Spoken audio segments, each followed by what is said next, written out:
Alors, merci beaucoup, professeur Blamont, parce que c'est effectivement un sujet intéressant. Je pense qu'on va en discuter. Je vais en discuter avec Frédéric, voir un peu s'il y a quelque chose qu'on peut faire de notre côté à l'ESA. Alors, oui, parce que j'ai deux casquettes pour ceux qui n'étaient pas là hier en début de journée. J'ai une casquette ESA et puis j'ai un tricorne marine. Donc là, pour les activités du colloque, c'était en partie ça que je représente. Donc on va réfléchir à ça. Moi, je vais transmettre en interne à l'ESA cette idée de fédération, si elle n'existe, si elle n'est pas encore là, et on verra si on peut y contribuer. On est déjà impliqué dans des hackathons, dans des choses comme ça, où on fournit des données, des informations satellitaires pour que des jeunes imaginent des solutions. Il y en a encore dans 15 jours à Helsinki, le plus grand slush, un des plus grands en Europe. Donc on va pouvoir travailler là-dessus. Quelques mots pour un peu de clôture et puis d'ouverture sur l'avenir, puisqu'on a aussi des idées d'ouverture sur l'avenir. Tout d'abord, merci à tous les conférenciers qui sont venus hier et aujourd'hui. Certains sont encore là, certains ont dû partir. Merci à la Maison des Océans, à Corinne, parce qu'elle y a passé un peu de temps pour aider à cette organisation. Donc à la fois l'accueil, oui, elle est là, à la fois l'accueil de la maison et puis tout le travail fourni. Les sponsors soutiens, alors je dis sponsors aussi, l'ESA on a sponsorisé, mais c'est pas moi, c'est une autre unité, donc je remercie l'autre unité qui a bien accepté de vouloir payer le CNES, le soutien de la Marine nationale, du Centre d'études stratégiques de la Marine. Donc c'est quelque chose, on a besoin d'être plusieurs pour faire ce genre d'événement. Et puis à tous ceux qui sont venus, vous qui êtes encore là, je vous tiens juste 5-10 minutes, après c'est bon, vous êtes libre d'aller travailler ou rentrer chez vous.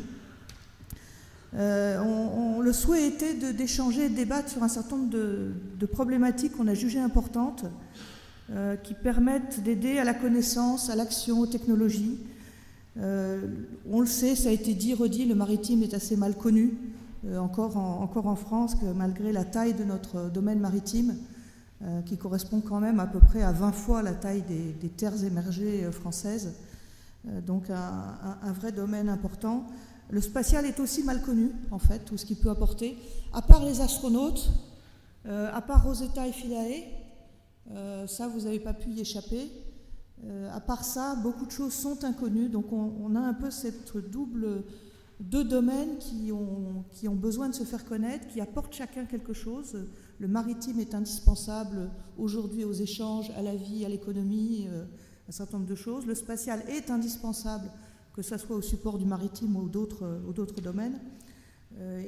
Et donc, c'était ce souhait de poursuivre sur l'année dernière, où on a vu un colloque qui était plutôt sur l'exploration et les comparaisons de comment on explore dans le spatial et comment on explore dans les océans. Ici, d'aller un peu plus loin sur l'apport du spatial au maritime. C'est quelque chose qu'on vit jour après jour. Moi, je le vis jour après jour dans mon activité professionnelle, où une de mes tâches est d'aider à créer des liens entre le service, le fournisseur de services et l'utilisateur, essayer de comprendre les besoins des utilisateurs pour définir de nouveaux programmes. Et donc cette idée de rencontre pour échanger, progresser, mieux connaître, c'était un des objectifs. J'espère que vous avez trouvé des éléments, vous avez trouvé des choses qui vont vous permettre de réfléchir là-dessus. Le souhait, en fait, c'est que ça soit le début d'un processus. Personnellement, quand on a préparé le programme, j'étais frustrée dès le début, parce qu'il faut choisir des thèmes, parce qu'il faut choisir des intervenants, parce que forcément, il y a des thèmes dont on ne parle pas, il y a des intervenants qu'on ne peut pas faire venir, on est contraint par la durée. Donc une frustration, et dans la discussion, c'était de se dire, d'accord, on fait des choix, bon, pas bon, enfin voilà, ce sont des choix, mais on veut pouvoir aller plus loin, c'est-à-dire que ce colloque ne soit pas une fin en soi, et aussi ne pas attendre le prochain colloque, parce que Ariel a déjà prévu d'en faire un l'année prochaine, quand il aura assez de monde pour l'aider à le faire, s'il ne le fait pas tout seul, de ne pas attendre le prochain colloque et de se dire, il y a peut-être quelque chose à faire entre deux colloques. Ce n'est pas une fédération de hackers, makers ou autres, mais c'est un peu l'idée de mettre en place un laboratoire permanent, laboratoire mer et espace, donc garder ce lien des deux domaines, avec des bénévoles, pas attachés à une structure. Donc l'idée n'est pas de dire le CNES, l'ESA, le CESM, la Marine créent un laboratoire, mais de se dire, nous, citoyens, nous avons envie de réfléchir, de continuer à réfléchir à certains sujets. Au titre, avec des réunions, des échanges, Internet, enfin les moyens qui seront décidés par ceux qui auront envie de s'y engager. Le but, c'est d'échanger, éventuellement des restitutions, c'est-à-dire que si des laboratoires se mettent en place sur des sujets, les restitutions peuvent avoir lieu lors du prochain colloque, lors d'une conférence. On pourrait être amené à proposer aux uns et aux autres qui organisent des conférences d'utiliser les résultats d'un des échanges. Donc c'est une proposition qui vous est faite, à vous tous. Pour que ça puisse exister, il faut qu'il y ait des volontaires. Ce n'est pas Ariel, moi, Corinne, Frédéric qui allons bâtir ça. On attend vos idées, on attend vos propositions, on attend vos thèmes, on attend votre temps, les idées de quelqu'un d'autre qui pourrait être contacté, peut-être faire des liens directement avec la fédération des Spacemakers, la fédération maritime si elle se crée, essayer de mettre en place ce type de raisonnement, de discussion qui soit hors des instances, hors des moments institutionnels.